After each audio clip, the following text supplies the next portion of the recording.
Protecting kids at school, the system in San Diego that helps teachers raise red flags about potential threats. Young kids from 7 to 18, maybe 19, who live the American experience but have the baggage from what they've come from. In sharing the stories of refugees from Syria, how El Cajon may have a role in a new documentary. With your leadership, we can, dare I say it, change the world. Thank you all very much. Answering the call from Bill Nye, the Science Guy, the latest addition to UC San Diego that could help us learn more about life on Earth. KPBS Evening Edition starts right now.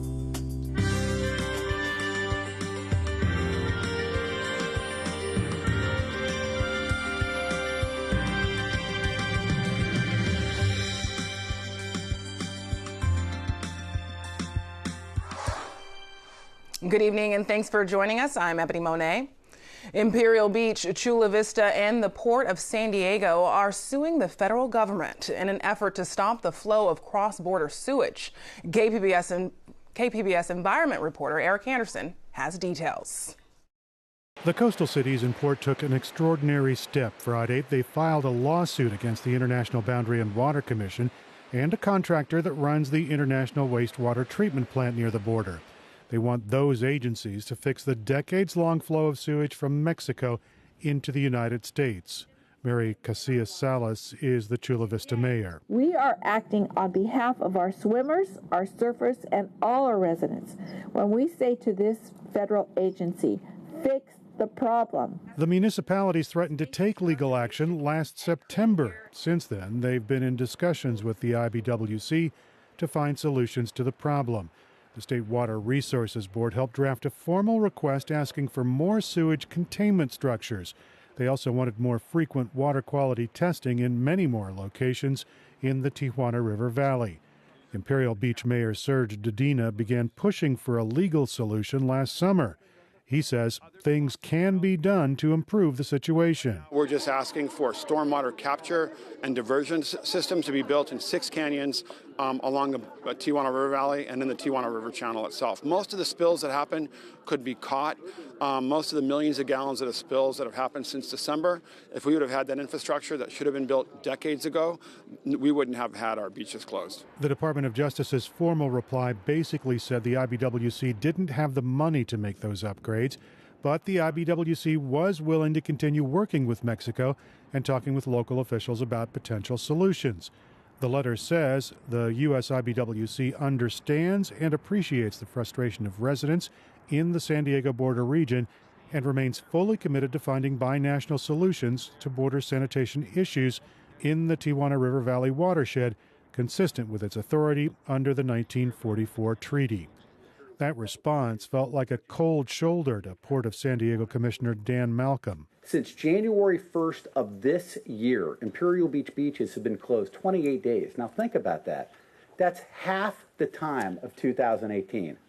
That's totally and completely unacceptable, and it needs to stop. Malcolm says the people of San Diego County deserve better. He says the problem has been talked about for years, and the situation seems to be getting worse. Last year, U.S. EPA officials estimated it'll take $400 million to fix Tijuana's sewage system. Current projects call for spending only a fraction of that. Spending on this side of the border has dried up in recent years as U.S. budgets eliminated money to fix border-related pollution. Malcolm says the cross-border flow shows no signs of abating, and that threatens public health. It's hundreds of millions of gallons. It's totally unacceptable.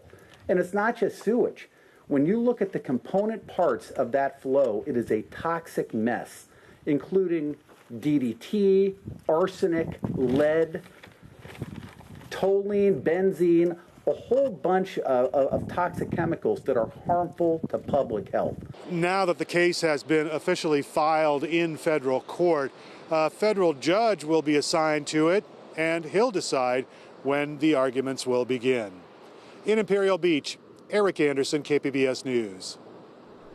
A firefighting camp for teen girls in San Diego is back on after being canceled because of a discrimination complaint. KPBS reporter Jade Hyman has more. Reschedule the camp as soon as possible. That is what the mayor's office has asked staff to do. This is video of the Girls Empowerment Camp held by the San Diego Fire Rescue Foundation. It was supposed to happen this weekend, but it got canceled after a local attorney sent a letter saying the camp discriminated against boys. The complaint prompted the city to back out, saying the fire department couldn't provide resources for a gender-specific program. The mayor's office has since changed the city's stance. A statement from Senior Press Secretary Greg Block says, quote, "This camp is about having fun and introducing young people to the possibilities of a rewarding career in firefighting.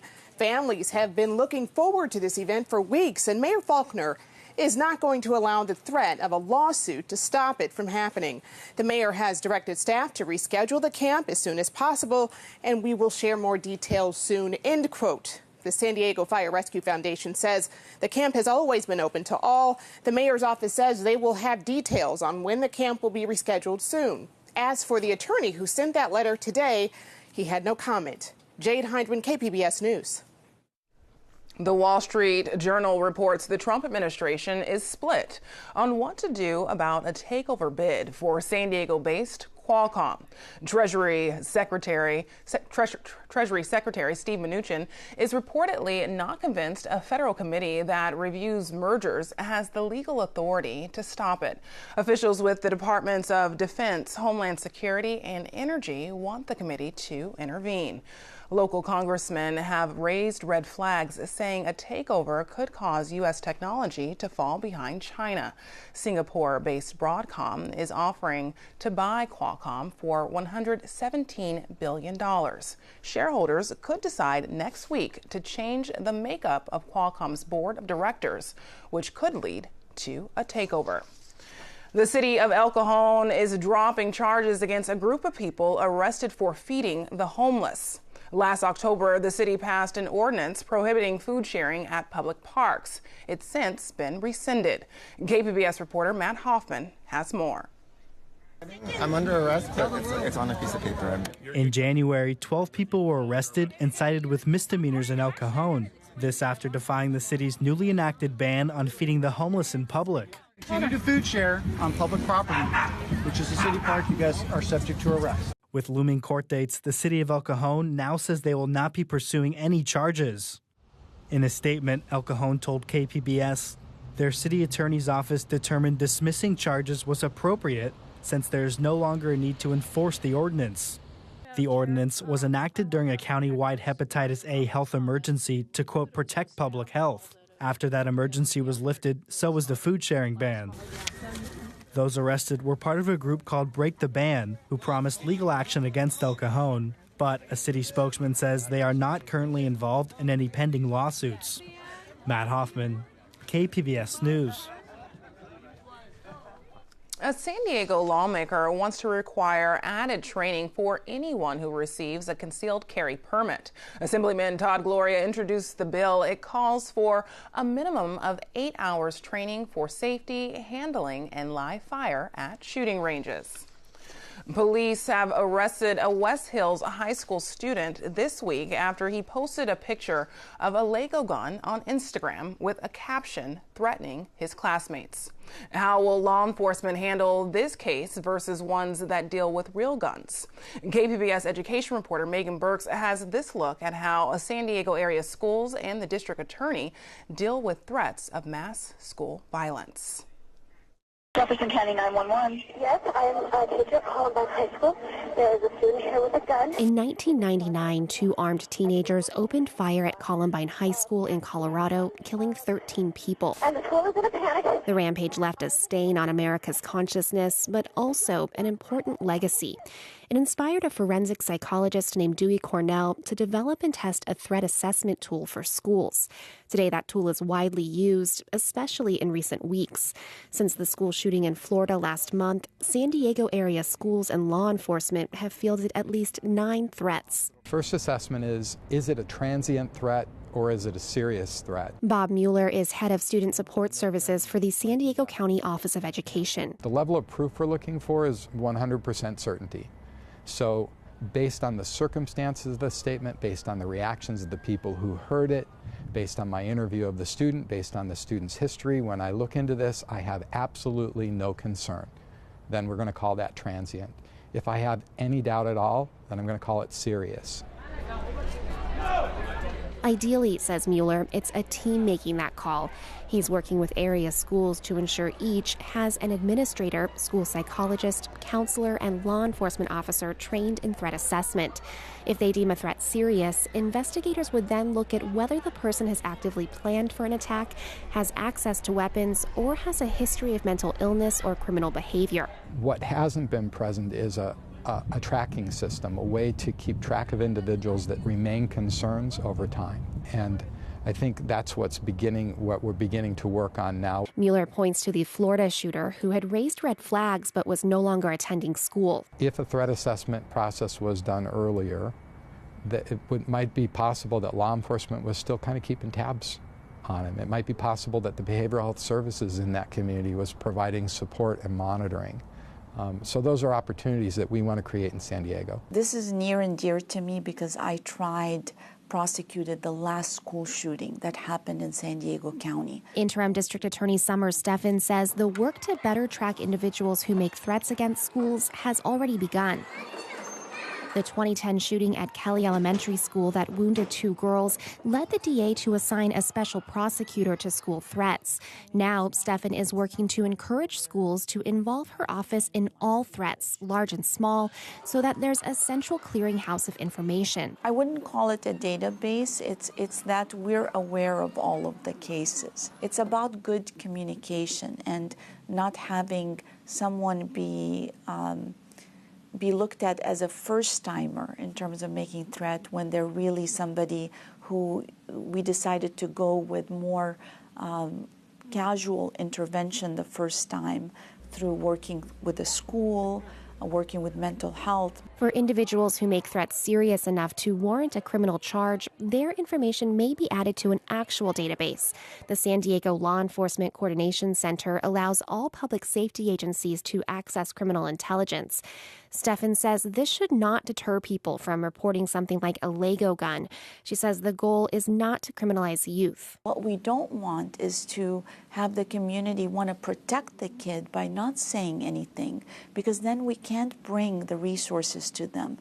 And if something bad happens, if they carry out their intent and they do something, then it's irreversible. Don't come to school today. Steffen says half of the threats reported in recent weeks have been handled through restorative justice efforts at school. To get the kid to understand that when they made that joke, it terrified people. The school closed, and it caused people to feel that stress and anxiety and tension. So we get them to understand the harm of their ways, that it's not a joke, that is very serious. Mueller from the Office of Education says there's another key safeguard against unnecessarily criminalizing youth. Law enforcement is working hand in hand with school personnel. Because they know the people they're working with, they're better able to make good decisions about them than an outside team would be. Implicit bias is something we always have to guard against, but focusing on the facts and the fact that it's a multidisciplinary team, it's not a single individual making that decision, all of those things are good safeguards. Steffen says in the 4 years since fully implementing this protocol, her office has investigated 45 threats. She believes it's stopped 2 planned school shootings. Megan Burks, KPBS News. A look at what San Diego schools are doing to prevent potential gun violence. Asylum seekers fight back against a U.S. policy that separates families, and the investigation into what's going on in a North County horse rescue. Join us for the KPBS Roundtable tonight at 8:30. Today, UC San Diego launched a new Data Science Institute. It will allow students and scholars to make better sense of the massive amounts of data generated from their research.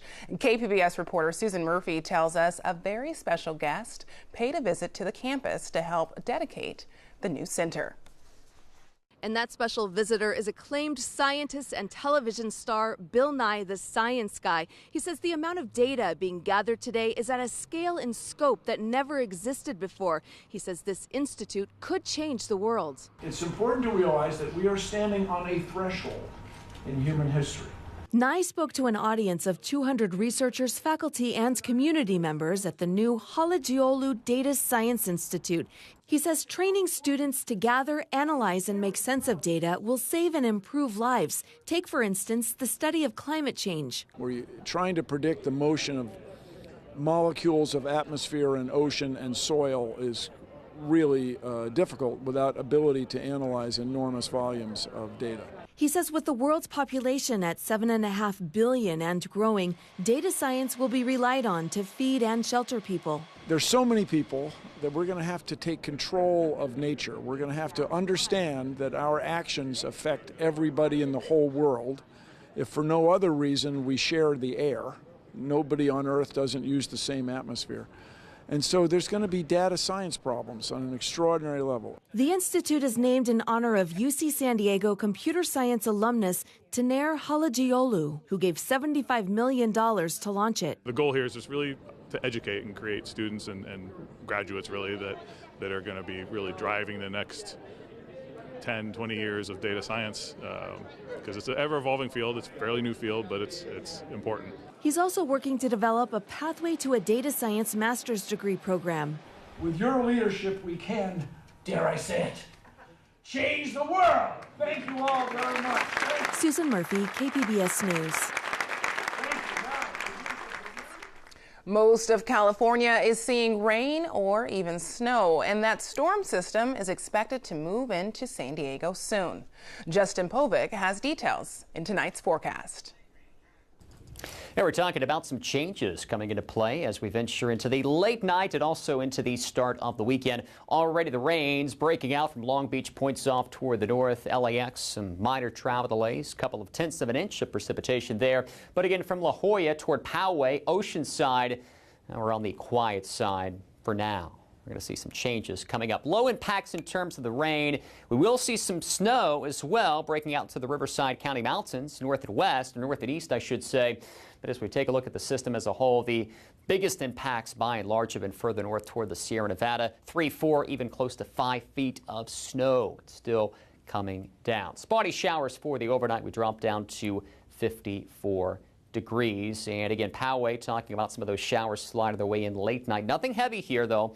Out toward Oceanside, San Diego drops down to 54. Alpine dropping down to 42. Notice on Friday, though, see that little sliver of blue? I can stretch this a little further south and east as well, where I think there will be some snow making its move toward Mount Laguna as we're topping off at 35 degrees, potentially getting up to 3 inches of snow there. Snow levels coming down to right around 5,000 feet, so again, that brings Mount Laguna into play. They'll kind of hover there as we go throughout the daytime hours. Again, San Diego pretty close to normal in terms of temperatures into the mid-60s, and notice that dip in the jet stream that continues right through the weekend. Let's check out the coast here and notice as we go into Monday and Tuesday and Wednesday, lots and lots of sunshine. Temperatures rebounding nicely. Inland as well, going to be above normal, quite a bit above normal here Tuesday. Look at that, pushing 80 degrees. Mountainous locations, like I mentioned, snow showers flying around Saturday. That's out. We're pushing 60 by the time we get into Wednesday. And then check out the desert locations here, rebounding as well as we venture into next week. By Wednesday,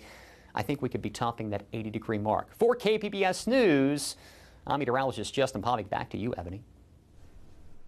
This week marks 25 years since the start of the Branch Davidian siege in Waco, Texas.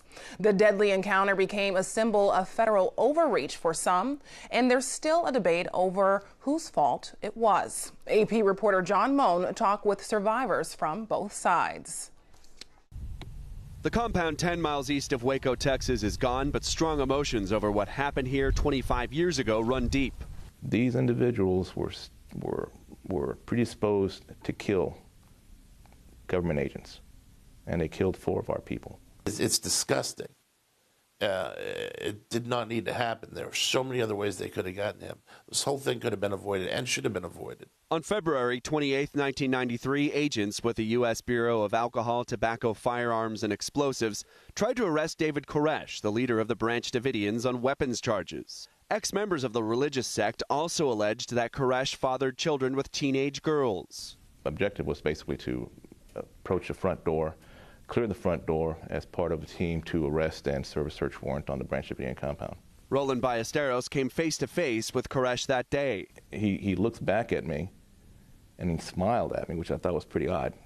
He smiled at me, backed up, and shut the door. But the raid did not go as planned. Word leaked in the small central Texas town. Soon reporters and photographers showed up, their appearance tipping off sect members. David came through the serving area, the cafeteria, and pretty much confirmed. He says, "We've just got word that somebody's coming." Clive Doyle and David Thibodeau are among the few surviving members of the Branch Davidians.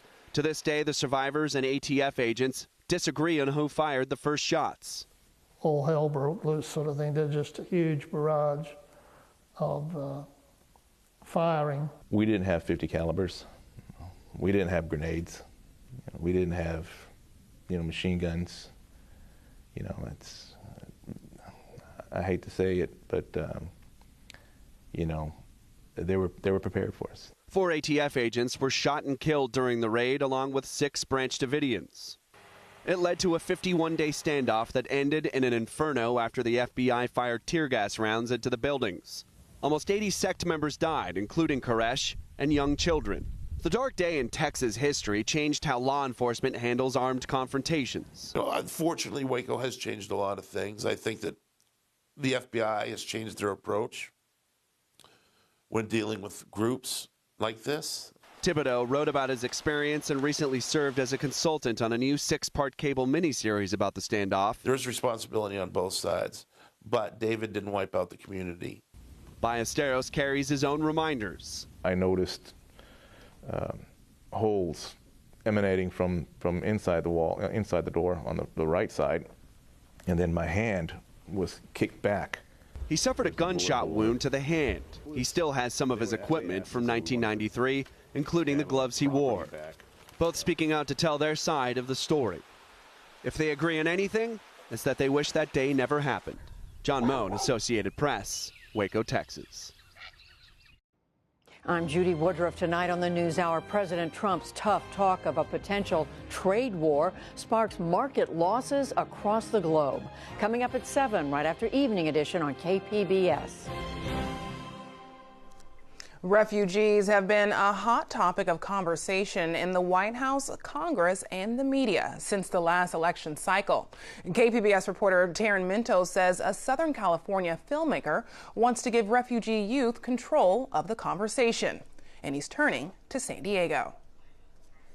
Pushed out by war, hundreds of Syrian refugees have resettled here in San Diego. Video producer Bill Marmer thinks they have a story to tell and is looking in the area to find participants for a potential TV show. Young kids between 7 and 18, maybe 19, who live the American experience but have the baggage from what they've come from. Marmer says he's working with community groups in El Cajon to find teens for the program and plans to give them a camera so they can document their own experiences. He says he hopes to find participants by the end of March and pitch the idea to networks later this year. Taryn Mento, KPBS News.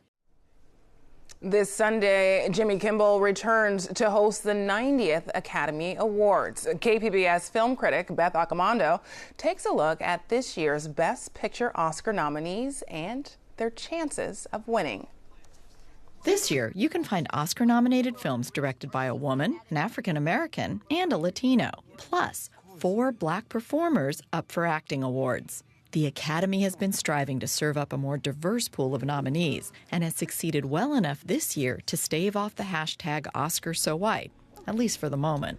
On a certain level, The Shape of Water epitomizes the kind of diversity the Academy would like to showcase. It's directed by Mexico's Guillermo del Toro, co-written by a woman, blends a variety of cinematic styles, and has a cast of characters that features a mute woman, a gay, blacks, and even a non-human character. At the moment, it looks like the film to beat, with 13 nominations and an armload of other Best Film awards. But it has to overcome a recent series of plagiarism accusations and the fact that it did not receive a Screen Actors Guild or SAG Ensemble nomination. Actors form the Academy's largest branch, and they vote for films that highlight performers, which leads us to the film that might steal Best Picture from The Shape of Water, and that's 3 Billboards Outside Ebbing, Missouri. This film did receive a SAG Ensemble nomination because it's a showcase for the actors, with the lead role written specifically for Frances McDormand. Actors love that kind of thing. But before you lay your bets on 3 billboards, know that it too has an obstacle because its director, Martin McDonagh, did not receive a Best Director nomination, and that's a major handicap. That brings us to Get Out. If Shape of Water and 3 billboards split the votes, Get Out could easily win. It garnered Jordan Peele nominations for Best Picture, Best Director, and Best Original Screenplay for his feature film debut. But it failed to get any technical category nominations, and that's a strike against it winning Best Picture. The dark horse candidates for a Best Picture win are Lady Bird, with a boost of having a female director in Greta Gerwig, Call Me By Your Name, which centers on a gay relationship, and Dunkirk, which was directed by Christopher Nolan. The 90th Academy Awards airs this Sunday at 5 p.m. Beth Accomando, KPBS News. It's better than gadgets or games or toys, a birthday party fit for all girls and boys. Happy birthday, Dr. Seuss. Today, UC San Diego celebrated Dr. Seuss's 114th birthday. From Cat in the Hat to Oh, the Places You Go, kids in San Diego and the rest of the nation honored the author by reading his famous books as part of Read Across America Day. And KPBS took part to reading with the kids at Encanto Elementary School.